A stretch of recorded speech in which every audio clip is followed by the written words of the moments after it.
공동체기도 함께 드리시겠습니다.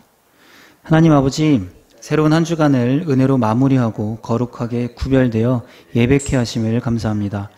우리의 예배를 받아 주옵소서. 주님의 사랑과 은혜로 피곤하고 지친 우리의 몸과 영혼을 위로해 주옵시고 깨끗하게 씻어 새롭게 회복시켜 주옵소서. 우리에게 새 마음과 새 영을 부어주셔서 하나님의 말씀을 깊이 깨달아 그 말씀을 즐거워하는 은혜자로 살도록 도와주시기를 기도합니다. 우리를 범사의 의와 진리의 길, 평강의 길로 인도해 주옵소서. 날마다 말씀을 주야로 묵상하며 일상 속에서 하나님의 사랑과 능력을 경험하고 그 사랑과 은혜를 나누며 살기를 서로 소망합니다. 말씀을 지켜 행하는 의인이 복이 있다 하셨습니다. 날마다 말씀을 지켜 행하도록 겨자씨보다 작은 우리의 연약한 믿음을 도와주셔서 아브라함과 같이 오직 믿음으로 말씀에 순종하며 살게 도와주옵소서. 그러니까 우리의 입술을 열어 생명의 복음을 전하게 하옵시고 나의 삶을 통하여 복음의 희망의 빛이 비춰지도록 성령의 능력으로 이끌어 주옵소서. 허락하신 말씀과 은혜를 마음에 품고 세상으로 나아갑니다. 어떤 유혹에도 흔들리지 않도록 도와주옵소서. 매 순간 말씀에 순종하여 주님과 동행하며 선한 행실과 선한 열매로 하나님 아버지께 영광 올려드리게 하옵소서. 예수님의 이름으로 기도합니다. 아멘.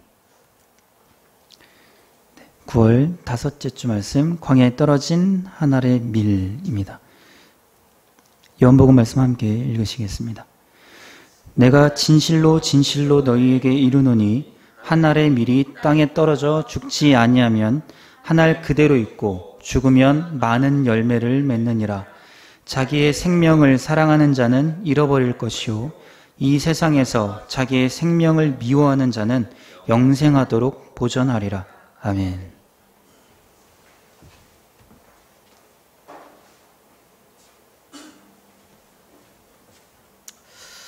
기도하겠습니다. 어제나 오늘이나 영원토록 동일하신 하나님, 우리를 사랑하시는 그 사랑도 항상 그렇게 한결같기에 우리가 또 감사함으로 하나님 앞에 나왔습니다.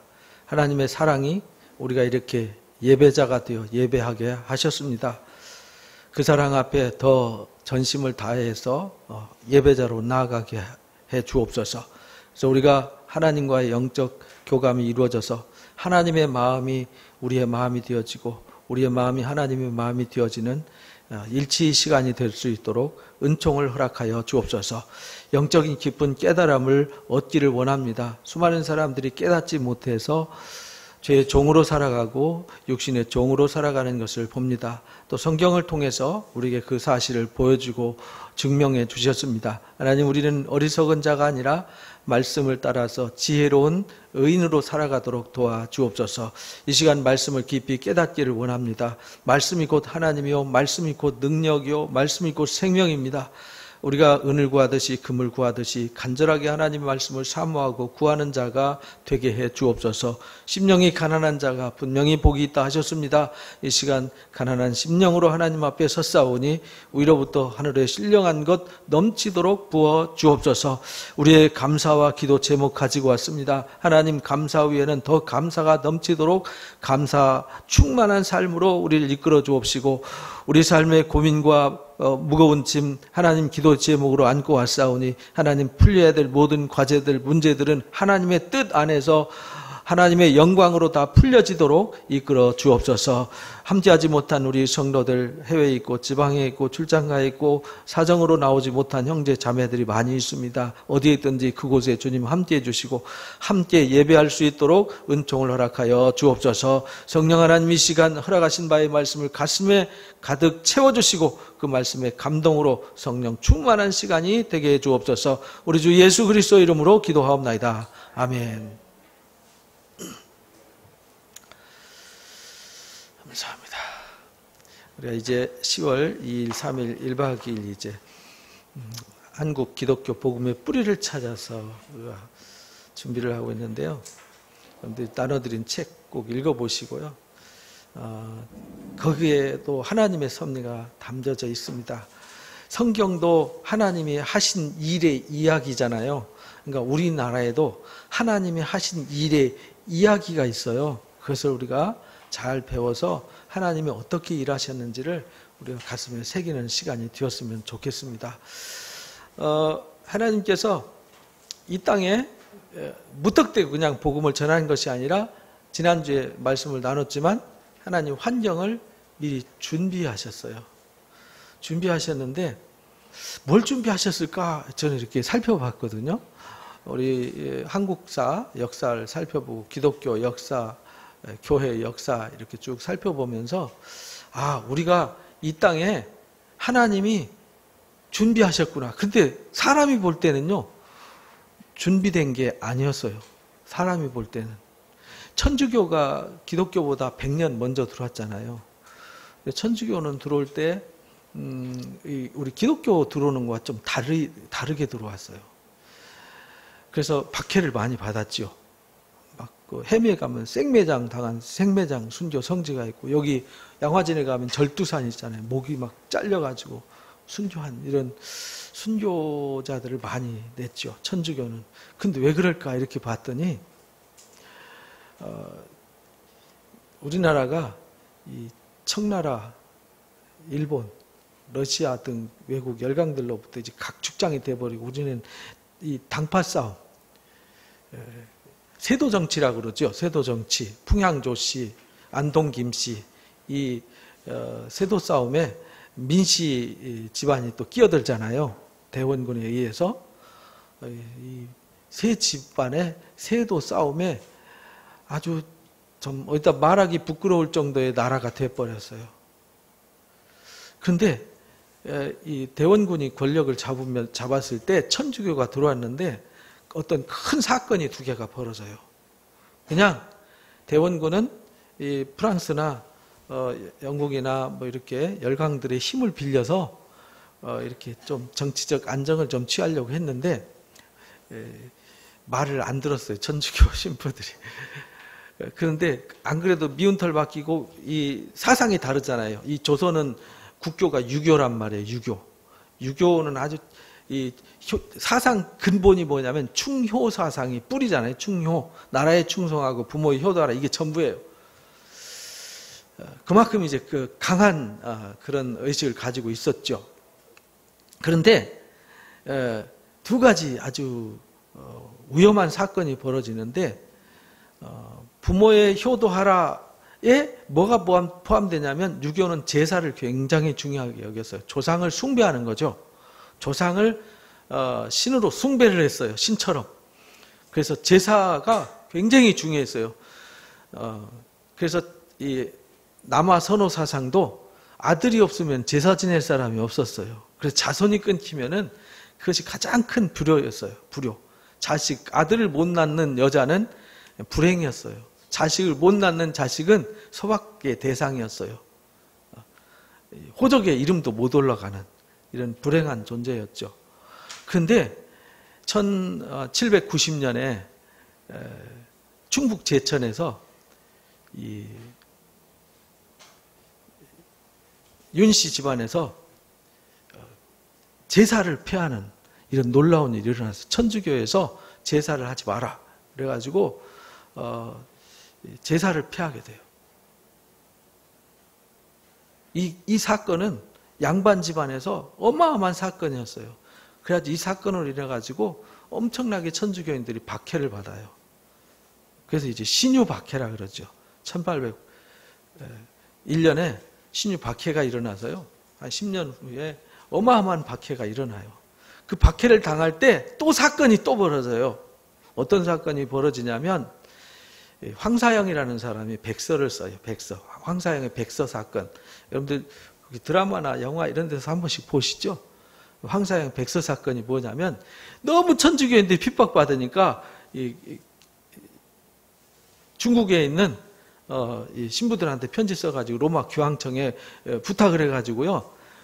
막 이 서양의 군대들 배 수백 척을, 그 다음에 군사들 수만을 데려다가 이 나라를 강제로 신의 나라, 천주교를 받아들이게 만드는 나라로 만들게 해달라라는 요청을 했어요. 편지를 쓴 거예요.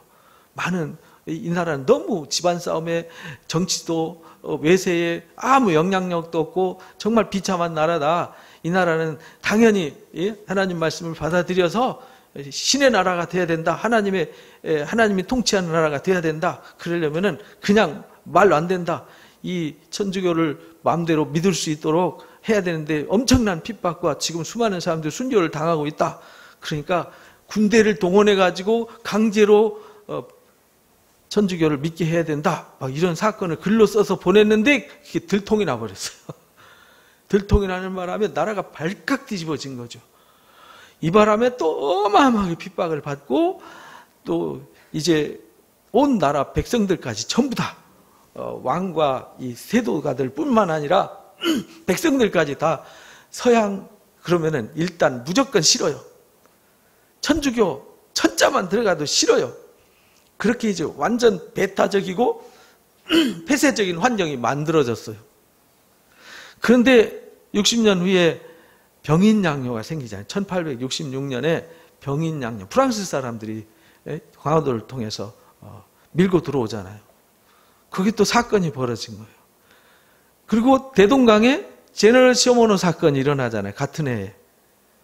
토마스 선교사가 순교하는 사건도 있었죠. 원래 영국 선교사인데 배 타고 미국 배를 타고 한국에 그렇게 복음을 전하려고 이미 그 백령도 근방에 있는 그 섬에 성경책을 전하고 막 이렇게 복음을 조금씩 전하고 있었어요. 근데 나라에 들어와서 성경을 전하고 복음을 전하고 싶었는데 이제 제너럴 시어모노 타고 왔다가 죽었잖아요. 근데 그 사건을 위해서 미국하고 관계가 안 좋아졌어요. 그래서 미국이 압력을 넣어가지고 1871년에 이제 신미 양요가 또 일어나잖아요. 그러니까 계속 안 좋은 일만 일어나는 거예요. 제사 폐해지는 사건, 백서 사건으로 아주 이 유교하고는 완전 적대 관계가 돼버린 거죠. 도저히 받아들일 수 없고 아예 발붙일 수 있는 상황이 안 되는 상황이 된 거예요. 거기다가 병인양요에 신미양요에 아주 지금 전쟁이 계속 일어나니까 더 마음을 꽉 닫고 있죠. 그런데 또 일본 놈이 와가지고 또 이제 우리를 겁박하고 청나라 와서 겁박하고 이제 막 점점 목조아오는 그 상황 속에서 우리나라가 문을 열게 된 계기가 일본과 강화도에서 조약을 맺어요. 1876년이잖아요. 1876년. 병인양요 후 10년 후에. 근데 그 신기한 거는요. 그 사건 이후에 미국하고도 불편해지니까 조약을 맺어요. 그게 1882년이에요. 근데 하나님이 이때까지만도 아주 서양들하고 꽉 막혀 있었는데 일본과 조약을 맺고 미국과 조약을 맺으면서 좀 이렇게 세국 정책이 약간 느슨해지는 어쩔 수 없는 상황? 어쩔 수 없이 조약을 맺어야 되는 힘의 압력에 의해서 그런 상황이 만들어졌어요. 그래가지고 1884년경에는 러시아를 비롯해가지고 영국과 독일, 프랑스까지 다 조약을 맺고 수교 통상을 하게 돼요. 그런데 그때 하나님이 어떤 일을 하셨어요. 그때에 우리 금요일 날 우리 말씀드렸지만은 알렌이라는 선교사가 중국에 있었어요. 상해에 갔는데 거기서 돈도 잃어버리고 헌금도 잃어버리고요. 거기 있는 사람들과 불편한 관계에 있어서 그냥 조선 얘기 듣고 조선 오고 싶었어요. 근데 그때 조선으로 허락이 돼서 그냥 왔어요. 와봤자 복음을 전할 수도 없고요. 이미 서양 종교, 서양 사람들에 대해서는 이 제사 사건, 백서 사건, 병인 양요, 신미 양요 계속 해가지고 이제 쇳덩이처럼 아주 외세에 대해서는 배척 사상이 아예 그들 향해서는 얼굴 쳐다보지도 않고 서양 사람들 짐승처럼 보는 이런 상황 속에 뭐 알렌 선교사 와봤자 선교할 게 있나요? 그러니까 푸트 공사를 비롯해서 그 공사원들 이렇게 병 치료해 주는 거 외에는 할 게 없어서 그냥 놀았어요. 놀고 있었는데 그 해 1884년에 들어왔는데 그 해에 막 이렇게 이제 여러 나라와 수교를 맺잖아요. 근데 이게 보이지 않는 하나님이 복음을 전하기 위한 작업이었다는 사실이에요. 마치 성경에도 그런 사건이 있잖아요. 근데 그해 12월 달에 갑신정변이 일어납니다. 이모군란으로 인해 가지고요, 갈등이 시작됐던 그것이 갑신정변으로 일어나요. 그때 갑신정변 때 민비의 조카인 민영익이 아주 난자를 당하잖아요, 칼로. 그때에 이제 하나님이 일하기 시작하신 거예요. 알렌을 괜히 중국에 가서 돈 잃어버리게 하고 거기서 관계 안 좋아서 도망오다시피 한국에 왔는데 왜 왔는지 이유를 몰랐는데 하나님이 이때를 준비하셨어요. 민영익을 수술해서 살려냈잖아요. 어의와 한의사들, 유명하던 한의사들 다 동원해도요, 아무것도 할 게 없었어요. 죽음만 기다려야 됐죠. 근데 그 사건으로 민영익이 살아납니다. 그리고 그날 칼 맞았던 사람들 다 치료해서 다 살아납니다. 그 바람에 왕실이 이 미국 사람들에 대해서 마음을 열게 돼요. 그 백성들도 칼 맞아 죽은 자기 형제들이 살아나잖아요. 이것이 장안에 소문이 나가지고 이제 이 선교사들은 참 좋은 사람이다. 그러니까 기독교는 천주교처럼 사건을 만드는 것이 아니라 와가지고 왕을 도와주고 백성을 도와주고 그들의 마음을 어루만져주는 사람들로 등장한 거예요. 그러니까 복음은 몰라요. 복음은 모르는데 이 사람들은 좋은 사람들이야. 나라에 유익해요. 백성들한테 정말 힘이 되는 사람이에요. 이렇게 시작된 거예요. 그런 상황에 그 다음 해 12월 달이었잖아요.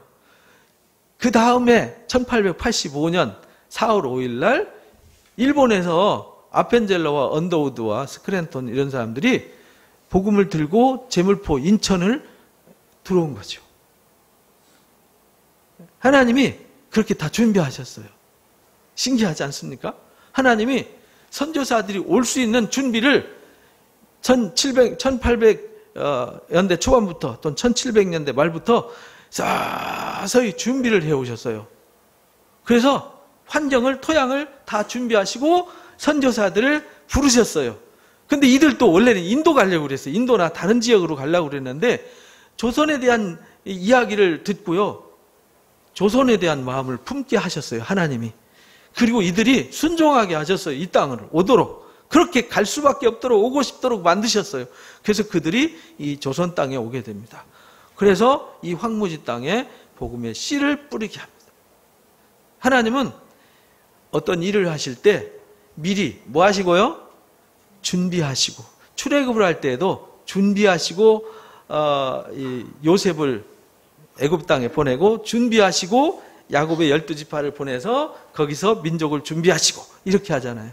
그것처럼 사도행전에도 보면 그런 이야기가 나와요. 사도행전 16장에 보면 사도 바울이 2차 선교 떠날 때 1차 선교 다녔던 지역을 돌아보고 이제 터키 중앙부를 지나서 이렇게 흑해 연안에 있는 지역으로 해가지고 갑바두야 지역으로 해가지고 돌아오려고 터키 지역 이렇게 돌아서 오려고 계획을 짰는데 사도행전 16장 6절에 10절에 보면 성령이 아시아에서 복음을 전하지 못하게 하셨더라 이렇게 말해요. 말씀을 전하지 못하게 했어요.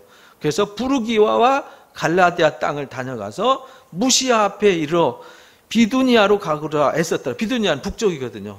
서쪽이 아니라. 유럽은 서쪽이잖아요. 근데 예수의 영이 허락지 않더라. 그래서 무시아를 지나가지고, 이게 아시아 지방이란 말이에요. 아시아 중앙부를 지나서 트로이 목마 사건에 나오는 그 드로아 지역이 있는 거기로 갔다 이 말입니다. 거기로 갔는데 어쨌든 하나님이 북쪽으로 가는 거 허락지 않아서 어쩔 수 없이 거기로 갔단 말이에요. 근데 밤에 환상을 보여주셨어요. 환상을 보여주셨는데 마케도니아 사람이 나타났어요. 마케도니아 사람이 나타나가지고, 근데 마케도니아 사람인지 어떻게 할까요? 꿈에? 마케도니아 사람인지 뭐 아시아 사람인지 우리는 알 길이 없잖아요. 근데 마케도니아 사람은 인종이 달랐어요. 유럽 사람이잖아요. 유럽 사람. 피부 색깔과 이게 달라요. 그래서 와가지고 우리를 좀 도와달라라고 청해요. 그래서 마케도니아로 건너와서 우리를 도우라 해가지고 밤에 환상 보았을 때 마게도냐로 그래 가야 되겠다라고 힘썼는데 하나님이 여기 가서 복음 전하라고 하나 보다 이러고 이제 출발했다라는 거예요. 그러니까 하나님이 마치 언더우드나 아펜젤러 같은 사람들이 딴 데 가서 복음을 전하려고 막 계획 세우고 준비하고 있었는데 하나님이 허락지 않고 알렌도 중국으로 본인이 자원해서 갔는데 거기서 허락지 않고 조선으로 오게 했잖아요. 바울이 무시아를 지나서 드로아로 오게 된 것도 하나님이 하신 일이었잖아요. 북쪽으로 가려고 본인은 계획 세웠는데 이게 하나님이 하신 일이라는 거예요. 하나님은 어떤 일을 계획하시고 사람을 부르셔서 어떤 일을 하신다라는 겁니다. 그래서 오늘 첫 번째 나눠야 될 말씀은요. 읽어보겠습니다. 시작. 황무지에 복음의 씨를 뿌렸지만 자라게 하시는 분은 하나님이십니다. 그렇게 해가지고 준비 다 했어요. 근데 누가 봐도 황무지예요. 조선에서 제사를 금한다는 건요. 있을 수 없는 일이었거든요. 유교는 제사가 전부니까 지금도 제사 때문에 명절 때 되면은 싸우고 이혼하는 사람들이 많다며요. 지금도 그런데. 그 당시에는요, 아주 그 제사를 안 한다는 건요, 그건 가문에서, 호적에서 파옮기고요, 사람으로 취급하지 않고 추방당해야 되거나, 죽임을 당할 수밖에 없는 존재였다는 거죠. 그 어마무시한 사건을 저지른 거죠. 근데 여기에 복음의 씨를 뿌린다? 불가능한 거죠. 근데 하나님이 이미 토양을 다 준비해 놓으시고 그 복음을 뿌리게 하셨어요. 우리가 볼 때는 거기에는 복음을 뿌려봤자 절대 안 돼. 사람들이 너무 강팍해. 폐쇄적이야. 배타적이야. 그래서 절대로 복음을 안 받아들여. 이렇게 이제 인식이 돼 있었는데 하나님의 생각은 달랐다라는 겁니다. 하나님이 그들을 보낼 때는 다 이유가 있었어요. 그래서 마가복음 4장 26절에서 29절에 보면 예수님이 하나님의 나라에 대해서 이렇게 설명하셨어요. 읽어봅니다. 시작. 또 이르시되 하나님의 나라는 사람이 씨를 땅에 뿌린 것과 같으니 그가 밤낮 자고 깨고 하는 중에 씨가 나서 자라되 어떻게 그리 되었는지를 알지 못하느니라. 그러니까 씨를 뿌려요. 근데 이 씨가 가만히 땅 들여다보고 싹이 나나 안 나나고 밤새 들여다봤자 씨 가만히 있습니다. 근데 어느 날 보면 싹이 나고 자라서 결실하게 되잖아요. 그러니까 하나님이 다 때가 되면 씨를 뿌리게 하시고 때가 되면 발화를 하고 싹이 나서 결실하게 한다. 그래서 그 다음 읽어봅니다. 시작. 땅이 스스로 열매를 맺되 처음에는 싹이요 그 다음에는 이삭이요 그 다음에는 이삭의 충실한 곡식이라. 열매가 익으면 곧 낫을 대나니 이는 추수 때가 이르렀습니다. 이렇게 해서 하나님이 때를 따라서 일을 하세요. 그러니까 하나님께서 씨 뿌려라고 보낼 때는 아니 거기 씨도 안 나는데 하나님이 보내시겠어요? 아브라함을 부르실 때는 다 이유가 있었죠. 모세를 부르실 때 이유가 있었잖아요. 바울을 부를 때 이유가 있었잖아요. 바울을 마케도냐 사람 환상 보여줘가지고 빌립보 땅, 유럽 땅으로 가게 하신 것도 이유가 있었잖아요. 그냥 가라고 한 게 아니에요. 이유가 있었어요. 근데 이미 거기에 가면 준비가 돼 있었어요. 참 바울이 가가지고요. 이 사도행전 16장 11절에 12절에 보면 읽어봅니다. 시작. 우리가 드로아에서 배로 떠나 사모드라게로 직행하여 이튿날 네아폴리로 가고 거기서 빌립보에 이르니 이는 마게도냐 지방의 첫 성이요 로마의 식민지라. 여기가 마케도냐 첫 성이에요. 근데 로마의 식민지예요. 군사 직할 도시예요. 그러니까 여기는 회당도 없어요. 바울이 전도할 때는 주로 어디서 전도했죠? 회당에서 전도했잖아요. 근데 회당도 없어요. 그럼 어디 가서 누구한테 전도하라는 거예요? 갔는데 할 일 없어서요. 이성에서 수일 동안 할 일 없이 빈둥빈둥 있었어요. 할 일 없어서 이성에서 수일을 유하다가 수일인데 얼마나 걸렸는지는 모르죠. 안식일이 돼가지고요. 기도할 곳을 찾았어요. 왜냐하면 회당이 없는 곳에는 기도처가 있었어요. 혹시 기도처라도 있을까 해서 찾고 있는데 지나가는데 보니까 강가에 여인들이 있잖아요. 여인들이 있어서 물어봤어요. 혹시 여기 기도처가 있습니까? 기독교인들, 예수 믿는 사람들이 기도하는 기도처가 있습니까? 유대인들이 기도하는 기도처가 있습니까? 물었더니 거기 여자들이 있었는데 두아디라 시에서 자주 옷감 장사, 자주색 옷감 장사하는 사람은 부자예요. 고대 당시 옷 장사는요, 굉장한 부자였습니다. 우리나라도 7, 80년대까지만 해도 옷 장사는 엄청 부자였거든요. 거기 이제 하나님을 섬기는 사람이 있었는데 두아디라라고 하는 여자였어요. 근데 하나님이 그 여자의 마음을 열었다 이렇게 말씀하셨어요. 그냥 바울이 찾은 것도 아니에요. 그냥 환상 보고 갔는데 뭐 해야 되지? 어디 가서 복음을 전해야 되지? 이제 뭐 막연한 상태, 정말 막막하고 막연한 상태. 여러분도 어디 심부름 갔는데 누구한테 어디로 가야 될지 모르는 그 막막함. 여러분이 바울이라고 생각해 보세요. 가서 로마 군인 도시니까 로마 군인들만 있잖아요. 군인들은 이 복음 전했다가는 당장 감옥에 잡혀갈 판이고, 이러니 어디 가서 복음을 전해야 되지? 했는데 그냥 기도처가 어디 있냐고 물어보기만 했어요. 질문만 했다고요. 그랬더니 하나님이 그 여자의 마음을 여셨어요. 하나님이 우리를 도와라 할 때 벌써 하나님은 준비하시고 계셨어요. 그래서 그 마음을 열어서 바울의 말을 따르게 하셨더라. 그리고 그 집이 다 뭘 받았어요? 세례를 받고 청해가지고요, 우리 집에 유하라 이래가지고 루디아 집이 유럽의 첫 교회가 되는 거예요. 가정교회. 유럽의 첫 가정교회. 그리고 귀신 들린 아이를 건져내고 간수장을 구원하는 일이, 감옥에 갇혔다가 이 귀신 들린 여자아이의 귀신 내쫓는 바람에 이 귀신 들린 점하는 이 여자아이를 데려다가 앵벌이 하던 주인이 고소하는 바람에 빌립보 감옥에 갇히게 되잖아요. 그런데 그때 하나님이 또 준비하신 간수를 구원해요. 그때 막 칼을 들어 자결하려고 그러잖아요. 왜냐하면 이게 지진이라서 옥문이 무너졌어요. 그러면 이게 탈옥을 하면요, 이 옥을 지키는 간수들은 사형을 당해요. 처참하게 채찍질 당하고요.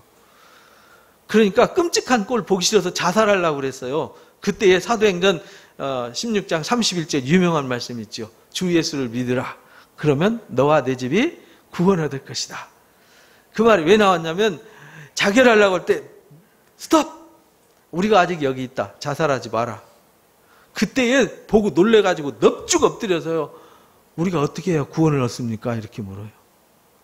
그때에 예수를 믿어라. 그러면 당신과 당신 집안이 구원을 받을 것입니다. 그래가지고요, 집으로 모시고 가서 매 맞은 데 닦아주고 온 가족과 친지들이 다 모여서 복음을 듣고 구원을 받아요. 이래서 루디아와 귀신 들린 아이와 이 간수 집안이 유럽의 첫 교회가 되는 거예요. 하나님이 이미 그렇게 준비하셨어요. 그런데 바울은 가서 뭘 해야 될지 모르다가 괜히 그 귀신 내쫓았다가 감옥에 가서 엄청 엉덩이 헐도록 맞고요, 감옥에 갇혔어요. 어떻게 생각하면, 아니 여기 가라고 그러더니 복음 전하라고 환상 보여주셔서 못 가게 해서 여기로 왔는데 괜히 말에 엉덩이 헐도록 두드려 맞고 감옥에 갇히게 하시다니 하나님은 너무하셔. 이래야 되잖아요, 그죠? 근데 그렇게 안 하고요, 거기서 바울과 신라가 찬송을 했더라. 근데 거기 갈 때 바울과 신라만 간 건 아니거든요. 디모데를 데리고 갔잖아요. 16장에. 그리고 누가도 데리고 갔어요. 근데 신라와 바울만 감옥에 갇혀요. 하나님의 섭리죠. 그래서 루디아 집안과 다른 사람들은 누가와 디모데가 섬기고, 이들은 감옥에 있고, 근데요, 신라와 바울은 유대인이잖아요. 유대인이라서 감옥에 갇힌 거고, 나머지 사람들 헬라 사람들이 그래서 감옥에 안 갇힌 거예요. 그래서 감옥에 갇혔는데 하나님 거기서 빼서 데살로니가로 가게 하셨잖아요. 하나님은 이미 복음이 전해질 수 없는, 도저히 복음이 수용될 수 없는 빌립보로 보내셨는데, 하나님이 이미 루디아 집안과 이 간수 집안을 준비하셨다. 그래서 이 두 집안이 바울이 선교할 때, 또 귀신 들린 여자아이가 바울의 선교할 때요, 정말 열심히 후원하는 최고의 선교 후원자가 돼요. 바울의 생계를 책임지는. 그래서 그 사람들의 수고 때문에 우리가 복음을 들은 거잖아요. 그렇게 하나님이 준비하셨어요. 그래서 사도행전 18장 4절에서 6절에도 고린도 교회도 그랬어요. 고린도 교회도 가서 복음을 전하는데 하도 핍박을 해서 에이 먼지 털어버리고 내가 다른 동네 간다. 예수님이 마태복음 10장에 그랬잖아요. 복음을 안 받으면 먼지까지 털어버리고 와라. 먼지 턴다는 얘기는 이곳이 하나님이 내가 할 일은 다 했다. 그러니까 너희가 이 벌을 다 받아라. 이 심판은 너희가 다 받아라. 이런 말이거든요. 다 털고 너희 머리에로 이 심판이 돌아갈 거다. 이러고 이방인에게로 갈 거다. 이렇게 이제 결정하고 에이 내가 여기 떠나. 이제 내일 떠난다. 이랬는데 하나님의 생각과 바울의 생각은 달랐어요. 밤에 주님이 나타나셔서 말씀하십니다. 18장 9절 11절 읽어봅니다. 시작. 밤에 주께서 환상 가운데 바울에게 말씀하시되 두려워하지 말며 침묵하지 말고 말하라. 내가 너와 함께 있음에 어떤 사람도 너를 대적하여 해롭게 할 자가 없을 것이니 이는 이 성 중에 내 백성이 많음이라 하시더라. 1년 6개월을 머물며 그들 가운데 하나님 말씀을 가르치시니라. 이렇게 말씀하셨어요. 그러니까 1년 6개월 동안 거기 머무르면서요, 주의 말씀이 여기에 내 백성이 많다. 너 떠나지 마. 먼지 털지 말고 떠나지 마. 여기서 복음 전해. 이래가지고 고린도 교회에 남아가지고 1년 6개월 동안 복음을 전했어요. 그러니까 사람이 볼 때는 이 동네는 아닌 것 같아. 여긴 도저히 아닌 것 같아. 그런데 하나님은 거기에 예비된 준비된 사람들이 있었다라는 겁니다. 이 조선 땅에도 똑같았습니다. 선교사들이 왔을 때 여기는 복음 전할 때가 아니야. 여기서 어떻게 복음 전하라고. 왜냐하면 여자들은 다 가마 쓰고 다니고 이게 뒤집어 쓰고 다니니까 여자들은 얼굴 대고 여자와 남녀 7세 부동석이었잖아요. 남자와 여자가 길거리에 서서 대화한다. 그거 난리 납니다.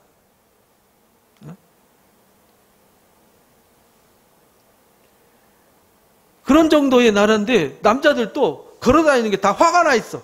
이 한국 사람들 지금도 화난 얼굴로 살잖아요. 전 세계에서 제일 무서운 사람이 누구냐? 한국 사람이. 가만히 서 있으면 화나 있어, 얼굴이. 여러분들 엘리베이터 타보면 알잖아요. 엘리베이터 탔는데 낯선 사람이 탔어요. 여러분들 어떻게 하세요? 딱 벽만 쳐다보고 탁 마치 옆에 그 강도가 탄 것처럼 탁 경계하는 눈으로 탁 이러고 있잖아요. 서로 무서워. 저는 그냥 누가 타든지 그냥 안녕하세요 하고 말 걸고 하거든요. 웃어주고.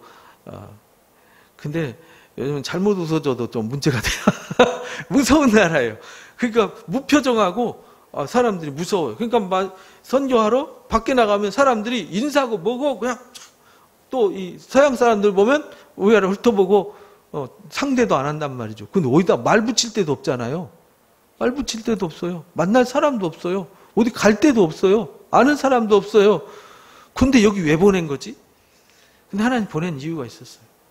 그래서 그들은 그냥 자기 할 일을 한 거죠. 부르심 받았으니까 하나님이 보내실 땐 이유가 있겠지. 그래서 그냥 언더우드 아벤젤라 와가지고 그냥 와서 공사 직원들하고 예배드리고 그냥 있었어요. 그런데 민영익 사건, 갑신정변이 계기가 된 거예요. 그래서 사람들하고 접촉할 계기가 생겼잖아요. 막 칼로 난자대고 그들 수술해줬더니 온 동네가 소문났어요. 서양 의사들은 죽은 사람도 살려낸다. 서양 의사들이 손만 대도 사람들이 다 살아난다. 그러니까 질병 걸린 사람들이 줄 서서 찾아오기 시작해요. 이제 찾아가지 않아도 되게 됐죠. 알아서 아픈 사람들이 병을 고쳐달라고 찾아오기 시작했어요. 그래서 그것을 붙잡고, 그런데 길거리 나가보니까 아무도 관심 갖지 않는 사람들이 또 있었어요. 누가 있죠? 거린들, 고아들, 버려진 사람들. 그래서 그런 사람들 데려다가 공부를 시켰어요. 특히 그 스크랜턴 같은 사람은 이화여대 그 세운 사람이잖아요. 그 아이 2명, 버려진 아이 2명 데려다가 시작한 게 그 이화여대 시작이잖아요. 그 버려진 아이들 데려다가 키워. 언더우드도요. 언더우드 학당 세웠는데요. 사람이 와야죠. 그래서 6명 모집했는데 3명밖에 안 남았어요. 그 다 가버리고 2학기 때는 한 사람밖에 안 남았어요. 한 사람. 6명 놓고 강의하는 것도 쉽지 않은데 다 가버리고 또 3명 남았는데 그 중에 1명 남았어. 해야 돼요, 말아야 돼요. 우리 같으면 안 하죠. 에이씨, 안 해. 근데요, 그것이 지금 해화동에 있는 그 경신 중고등학교 있죠. 거기가 언더우드 학당, 거기 나중에 예수 학당 되잖아요. 거기 출신들이 누구냐면요, 도산 안창호 선생님이나 월남 이상재 선생님들이 그 다 아펜젤러나 언더우드 이 배제학당이나 경성학원 통해서 공부하고요. 이 나라 민족을 가르쳐야 된다. 문맹을 일깨워야 된다라고 나섰던 유명한 우리 선조들이잖아요.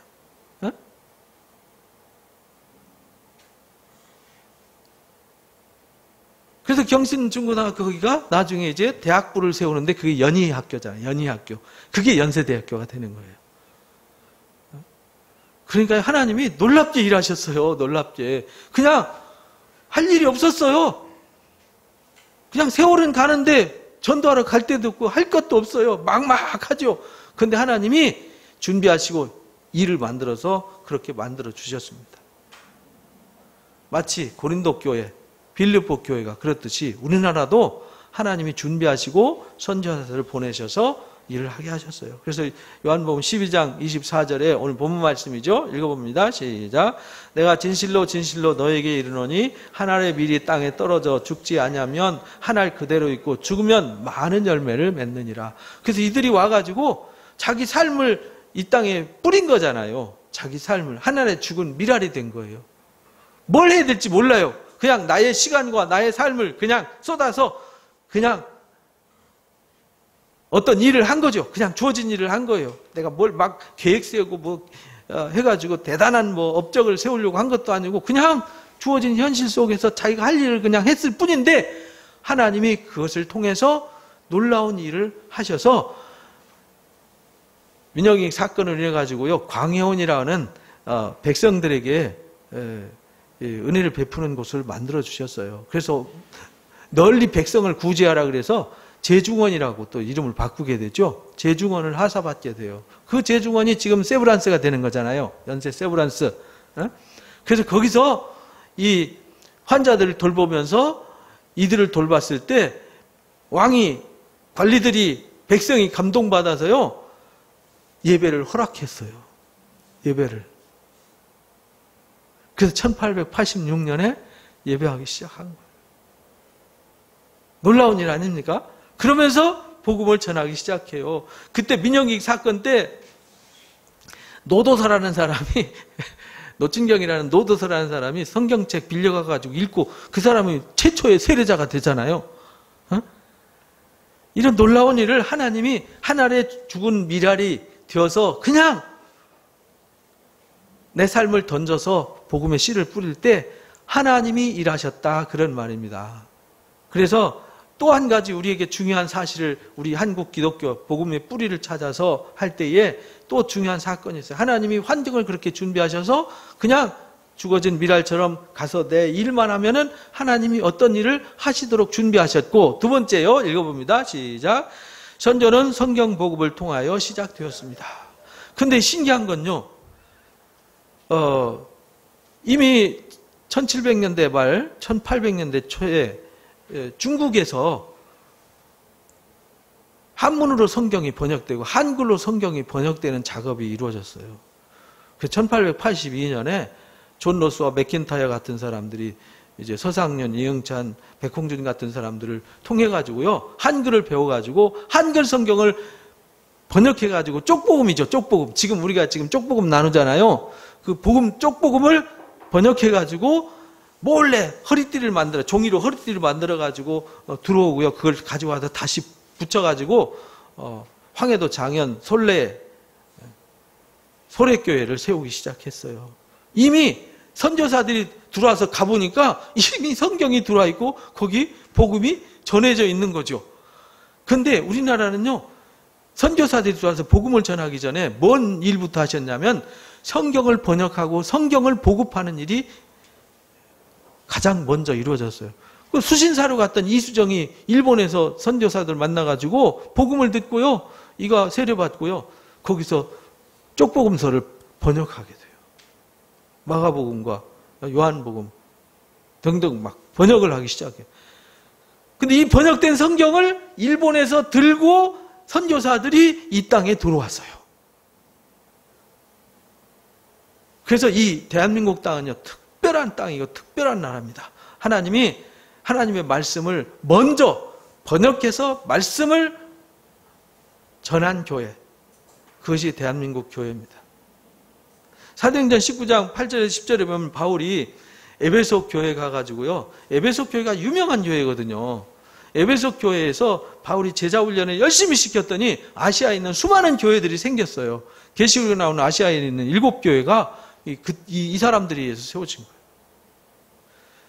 회당에서 석 달 동안 복음 전하다가 쫓겨나게 돼요. 읽어봅니다. 시작. 바울이 회당에 들어가 석 달 동안 담대히 하나님 나라에 관하여 강론하며 권면하되 어떤 사람들은 마음이 굳어 순종하지 않고 무리 앞에서 이 도를 비방하거늘 바울이 그들을 떠나 제자들을 따로 세우고 두란노 서원에서 날마다 강론하니라.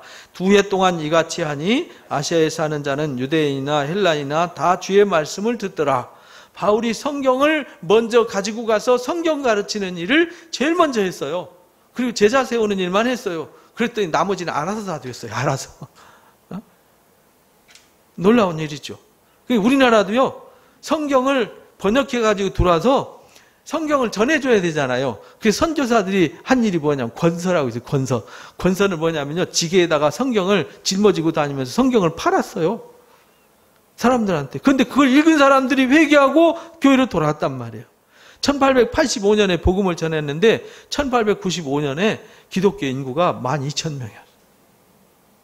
12,000명이나 돌아왔어요. 12,000명이면 엄청난 거잖아요.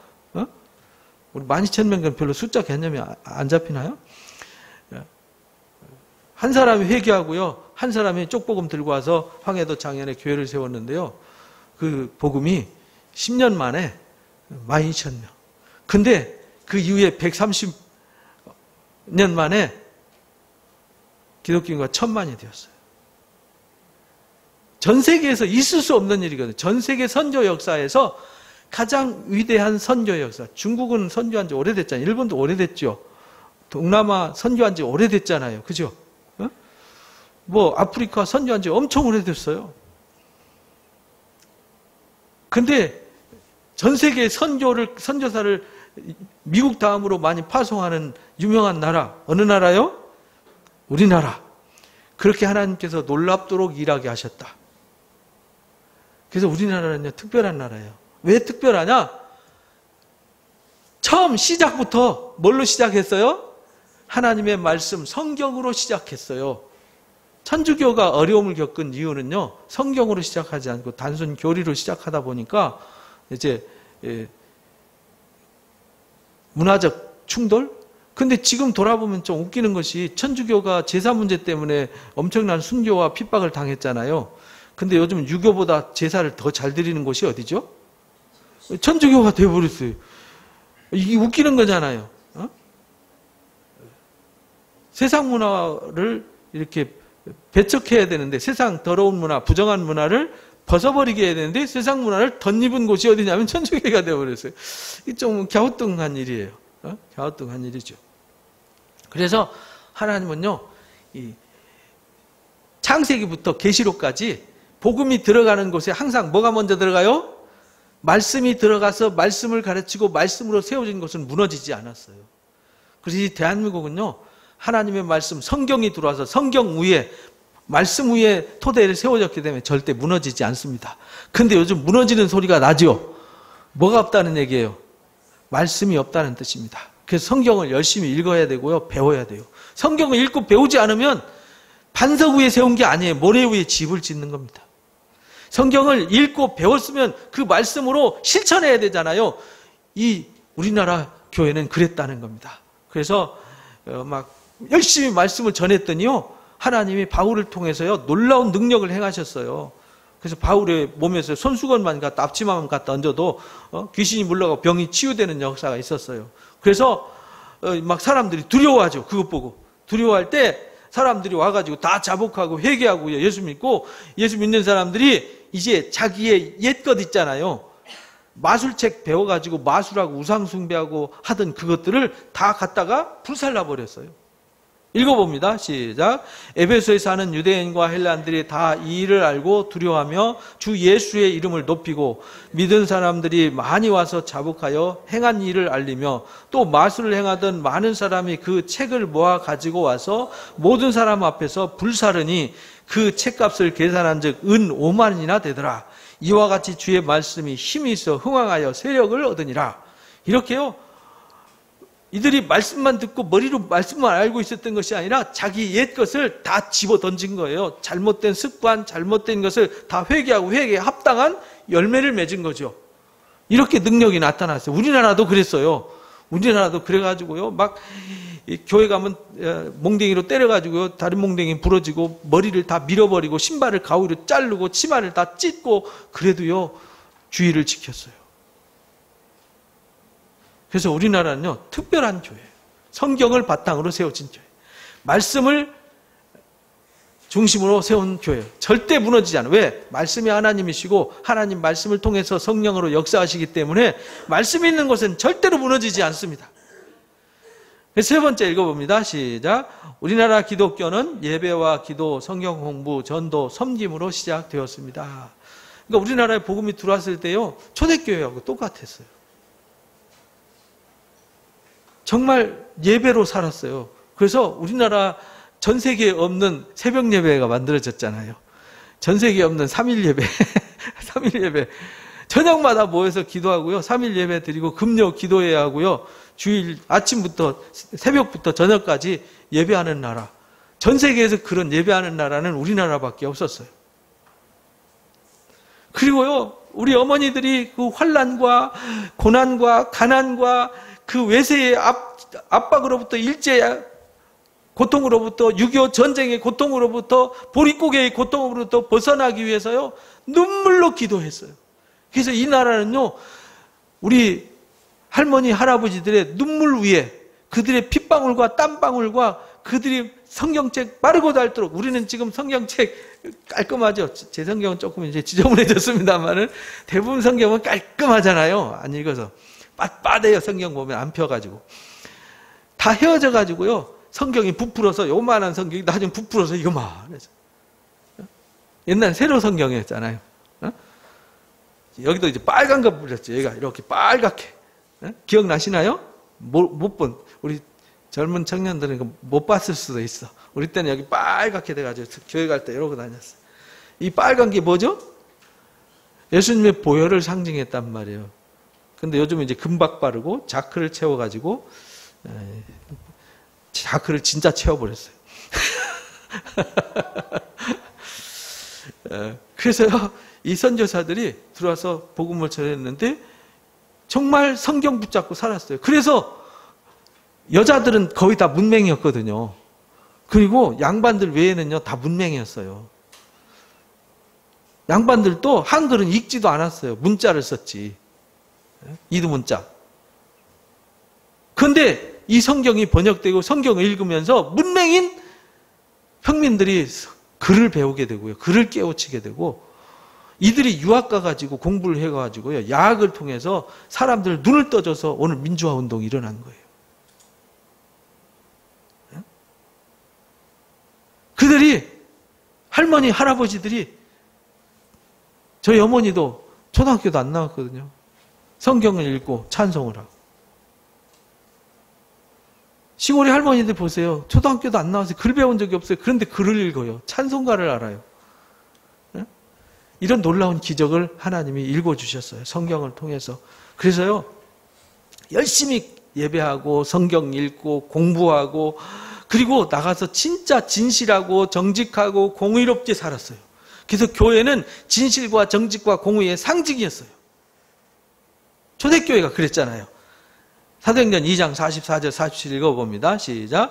믿는 자들이 다 함께 있어 모든 물건을 서로 통용하고 또 재산과 소유를 팔아 각 사람의 필요를 따라 나눠주며 날마다 마음을 같이하여 성전에 모이기를 힘쓰고 집에서 떡을 떼며 기쁨과 순전한 마음으로 음식을 먹고 하나님을 찬미하며 온 백성에게 칭송을 받으니 주께서 구원받는 사람들을 날마다 더하게 하시니라. 온 백성에게 칭송을 받았어요. 초대교회 때. 야, 역시 예수 믿는 사람들은 다르다. 우리나라 기독교가 그랬어요. 그래서요, 지나가는 거지들 불러다 밥 먹이고요, 잠잘 데 없는 사람들 사랑방 내줘서 다 먹고 잠자게 하고요, 그렇게 했어요. 자기 있는 쌀도가니에 쌀 퍼다가, 밥 못 먹어서 헤매는 사람들 갖다가 밥 해주고요, 사랑을 실천했어요. 공의를 실천했어요. 정의를 실천했어요. 근데 오늘날 기독교는요, 사랑도 없고 공의도 없고 정의도 없는 이상하게 변질된 교회가 돼서 너무 안타까워요. 우리 사랑누림교회는 진실과 정직과 공의가 살아있는 교회가 되었으면 좋겠습니다. 여러분들은 그런 그리스도인은 처음에 이 땅에 순수하게 왔던 그 순수한 복음을, 우리 뿌리를 찾아서 우리가 그 이번에 수련회를 통해서 그 순수한 복음의 뿌리를 찾읍시다. 찾아서 우리가 정말 순수한 그 첫신앙을 다시 살려서 열심히 성경을 가르치고 배우고 공의와 정의를 실천하는 멋있는 그리스도인들 되시기를 주님의 이름으로 축복합니다. 그래서 우리가 말로만 주여 주여 하면 안 됩니다. 우리가 복음을 배운 대로, 오늘 본문 말씀이죠.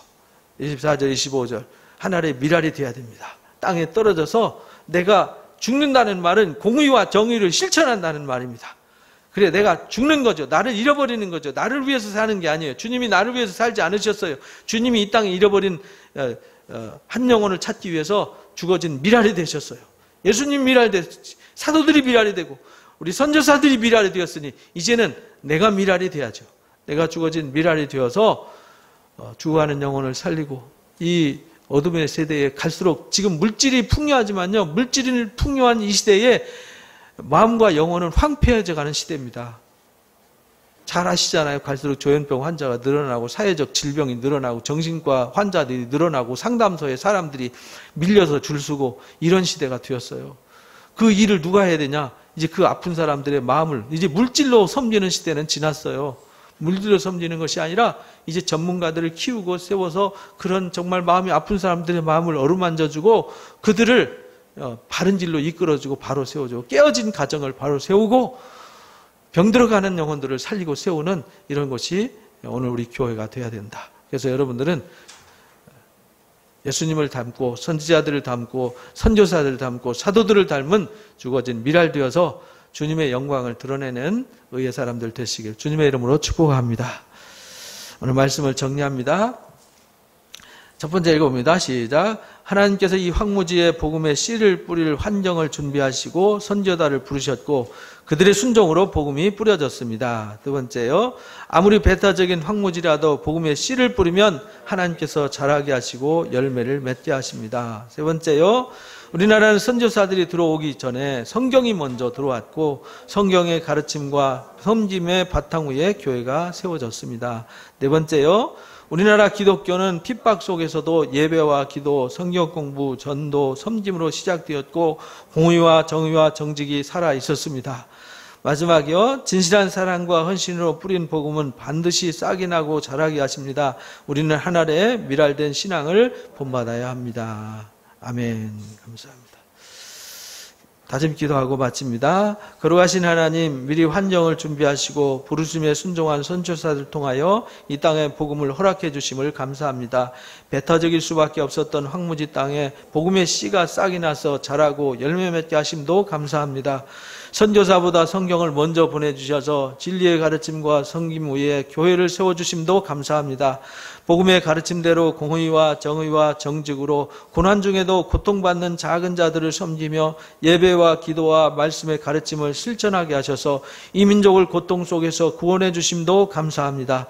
진실한 사랑으로 복음의 씨를 뿌리면 반드시 싹이 난다는 사실을 깨닫게 하심도 감사합니다. 이제 우리는 선교사님들과 의인들과 의인들의 믿음과 사랑을 잊지 않고 그들을 본받아 하늘의 미랄이 되겠습니다.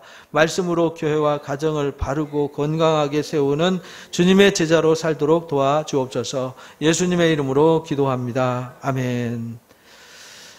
감사합니다. 하나님. 주신 말씀 가슴에 품겠습니다. 하나님께서 미리 준비하셨고 하나님이 사람을 보내주셨고 전할 때 놀랍도록 하나님이 일하셔서 오늘 우리가 그 열매가 되게 하셨습니다. 하늘의 미랄이 땅에 떨어져서 죽음으로 맺혀진 열매입니다. 하나님, 우리가 이 시대를 살아가면서 우리가 어떤 사람이 되어야 할지, 우리가 해야 할 일이 무엇인지 주제를 잃어버리지 않고 하늘의 황무지에 떨어진 미랄처럼 우리가 이 땅에서 새로운 하나님의 역사를 열매 맺어가고 꽃 피어가는 아름다운 그리스도의 제자가 되도록 축복해 주옵소서. 지금 우리 주 예수 그리스도의 크신 은혜와 우리 아버지 하나님의 놀라우신 사랑하심과 보혜사 진리의 성령님의 교제 교통 인도하심이 하나님의 미랄이 되어서 이 땅에 남아있는 하나님의 역사에 복음의 큰 영광의 빛을 만들어가기를 원하는 우리 사랑 누림교회 성도들 머리 위에와 이들 가정과 일터 위에 지금부터 영원토록 함께 하시기를 간절히 축원하옵나이다. 아멘. 감사합니다. 예배를 마칩니다.